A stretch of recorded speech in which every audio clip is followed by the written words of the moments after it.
السلام عليكم الإخوة، مساء الخير. نتمنى تكونوا بخير وعلى خير. اليوم كما العادة جبنا لكم فيديو جديد.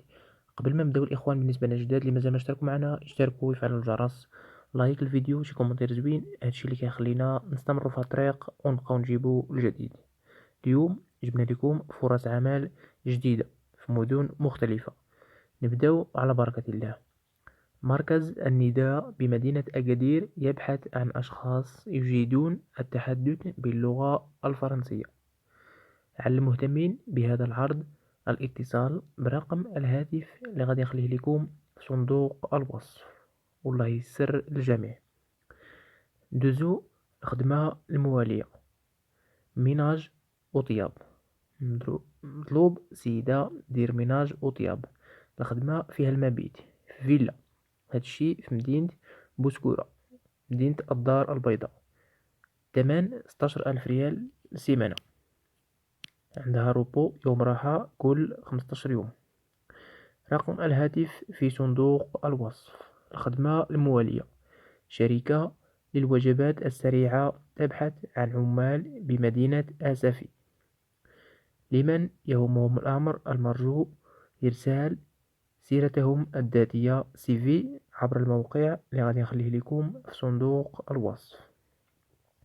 الخدمة الموالية: شركة للدعاية والتسويق بمدينة الرباط تبحث عن مساعد أو مساعدة.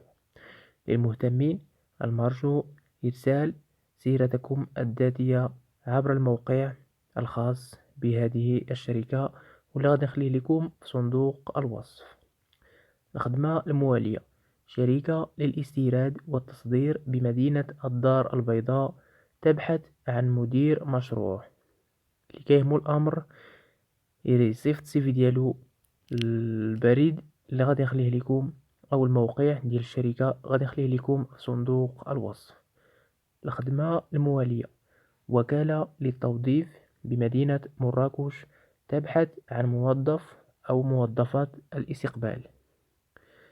للمهتمين أرسلوا سيرتكم الذاتية عبر الموقع الخاص بالوكالة واللي غادي نخليه لكم في صندوق الوصف.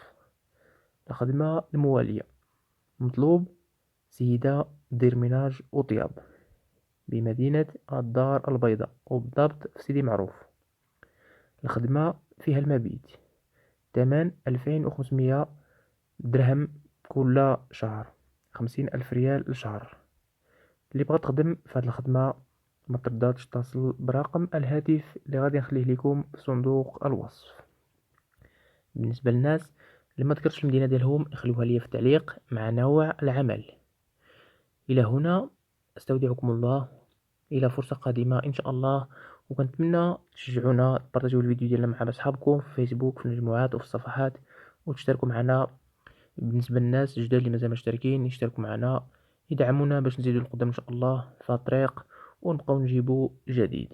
إلى هنا أستودعكم الله، إلى فرصة قادمة إن شاء الله.